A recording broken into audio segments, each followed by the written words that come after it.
Hey guys, welcome to another episode of Fish in the West. I'm here with a unboxing. Now, I'm not a huge fan of these, I'm gonna be completely honest. I tend to want to fall asleep while filming these, but you guys really like them, so if you guys enjoy them, if you guys like them, I'm gonna go ahead and do them. Ooh, wow. I don't know about you guys, but I always forget what I order when I'm on TWH, and it's always a surprise. Alright, sick.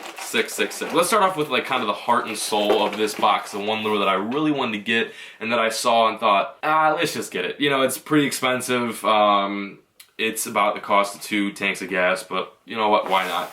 That being the katsu Gilroy. This is like the kind of bait that kind of goes with the whole bluegill craze. You know, a couple of years ago it was like, well, I guess not a couple of years ago, but in the past it was the trout craze. Everyone wanted to throw a trout pattern swim bait. Now it seems like everyone's making gill pattern swim baits. Oh my god, this thing is huge. I'm stoked though, this is sweet. This is an awesome bait. For those of you guys that have never seen this before, like, that's so sick. It comes with 2 different types of tails.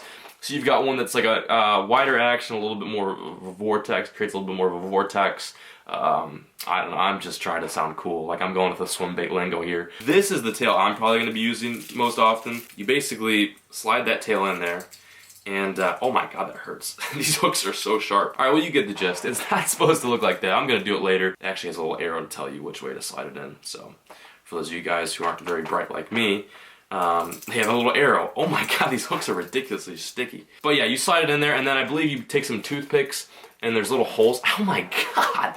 Let's see if we can get there. You see those little holes right there? You take toothpicks and you put them in there, or some sort of like, something sharp that's metal, or I don't know, wood, and it keeps the tail from coming out. This is gonna get a ton of use this spring. I mean, oh my god, I'm bleeding. But yeah, that's the first bait. I know we just spent like an hour talking about this. Very cool. I'm a katsu Gilroy. The next one, which isn't really necessarily the heart and soul of this package, but it's still a really cool one. This one I really don't remember ordering. I remember ordering the bait, but not in this color and sink rate. This is the Dual Realis, this is the Animatsu, which is Japan for trout, I believe. Wow, that is sick. Look at that. I think most people think swim baits, you know, they swim in one straight line, you know. But the thing is with these baits like this, these jointed glide baits or these S-waver baits, they kind of go like this. And that action, in my opinion, can be sometimes more effective than that one bait that's just swimming in a straight line. So this isn't a brown trout color. There really isn't any brown trout in the lakes that I fish, but I think maybe when I ordered this I was thinking, oh, just get a color that no one else will probably be throwing in the lakes that you fish. So brown trout it is. And the Amakatsu Gilroy came in a, I don't mean to backtrack here, this is Reservoir Gill. Let's see if we can get a closer look at that. I don't think it focused very well the first time. There you go. That is pretty much awesome. Okay, the other baits we're gonna talk about aren't as interesting, but still, in my opinion, are noteworthy. So this is my other half, the other swim bait order. This isn't the most exciting part, but I got a bunch of HUDs. I'm new to the swim bait game, so all you guys, you West Coast dudes, are probably thinking, what is he doing? He got all the wrong colors. Listen, guys, I'm new to the game. I'm gonna try out some colors.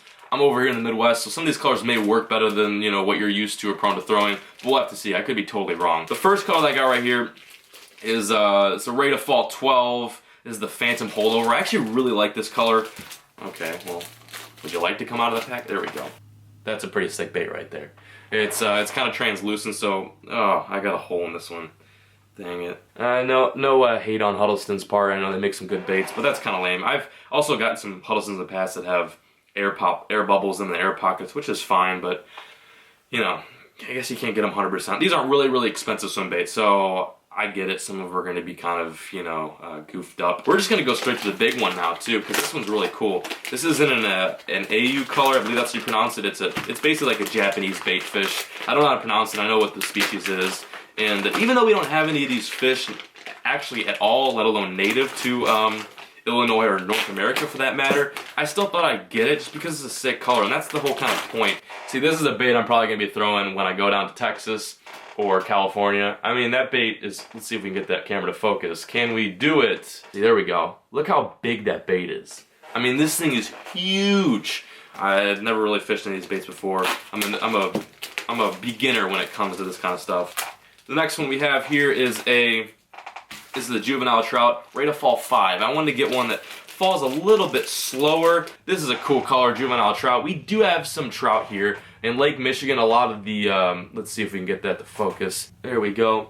In Lake Michigan, we have actually a lot of trout that come up in the harbors, and the smallmouth will actually eat the trout. So my thinking is, if I'm out, you know, after a day's work or something like that, because I will be working downtown, I can go over to the harbors, fish some of the banks, and chuck this dude out here. It's just a presentation I guarantee some of these Michigan smallmouth, these Chicago and Michigan smallmouth haven't seen a whole lot of. You know, they do stockings here in the Midwest too, for those of you guys don't know. If you have a lake in Illinois or something like that, there's a ton of lakes by me where they'll stock little baby juvenile trout, and there's no doubt in my mind that there's big bass in there because of that. They're just high in protein, they're weak, they're not really crazy good swimmers, and these stocker trout, they're not the brightest little things. Pretty easy meal for some of these fish, and there's no spines, they're slippery little dudes, they go right down the fish's gullet. That's just kind of my thinking. Next bait that I've actually had personal success with in the past is the yellow perch Huddleston Deluxe. This is the 6-inch and a rate of fall of 12. A lot of the stone quarry lakes will produce good fish throwing this, and this is just how it sounds. It's a little perch swim bait. That's an awesome, awesome bait. And I rig this a little bit differently when I'm fishing for smallmouth, just because, you know, they're not going to choke it like largemouth. They're not going to be able to fold that bait over most of the time. This one is a 6-inch blue shad, rate of fall 5. Again, one of those ones that's going to kind of stay at the surface a little bit easier, or if I'm fishing shallower water, it's going to be kind of that deal. There's that little shad 6-inch. Kind of a different bait. I'm sure some of you California guys don't throw this as much. That's okay. I think it's a kind of a cool color. Kind of a cool color to throw in dirtier water, low vis water. I like this color a lot. I think I'm going to get some use out of this. Okie dokie. What do we have next? This one I think is another Phantom Juvenile Trout. It's not the holdover, but it's Phantom Juvenile Trout. Rate of fall 12 in a 6-inch size.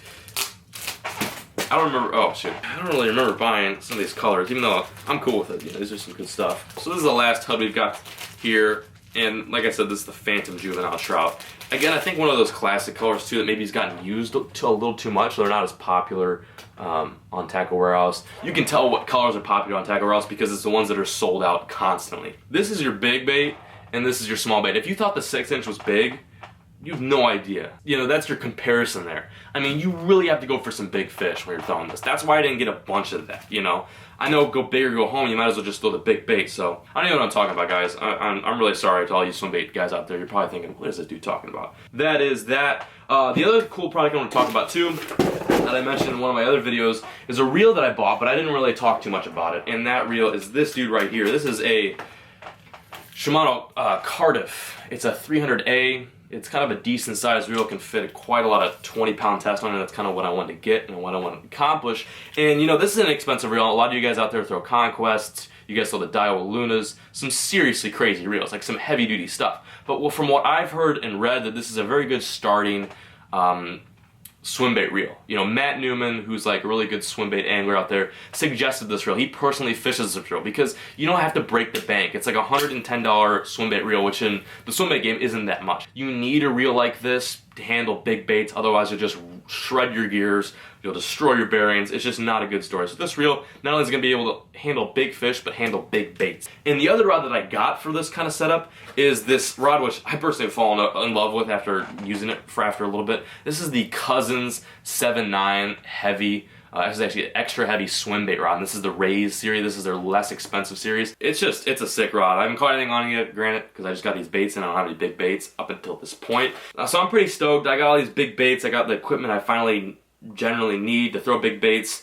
And I'm probably just going to go out there, spend the last couple days of winter here in Northern Illinois, just trying and seeing if maybe I can stick a decent fish on a 6-inch, just for fun. If you guys have any questions about today's video, shoot me an email or a comment. I don't know anything about swim bait fishing, so don't ask me anything like, what's a good swim bait to throw for my area? I have no idea. This is a new tactic for me. I'm not going to even lie. Also, you may notice I'm wearing this cool little thread right here. This is the rigged clothing line. This is a clothing line I've been working on for the past couple of months. If you guys are interested in picking up a dope shirt like this, it's actually got samurai swords that are turned into rods, and you got a little chatterbait, a little bit of crawl on there. The logo is actually bigger on some of the newer ones, so if you guys think it's too small, then don't worry, I fixed it. Go ahead and riggedfishing.spreadshirt.com. I'll leave the link in the description below where you can pick up one of these shirts for yourself. I'd really appreciate it. It helps fuel this channel, and it gets, you know, gets me more in the game when it comes to making my quality a little bit better. I'm not going to say that it's going to help me make better videos, but the quality is going to be generally a little bit better. I mean,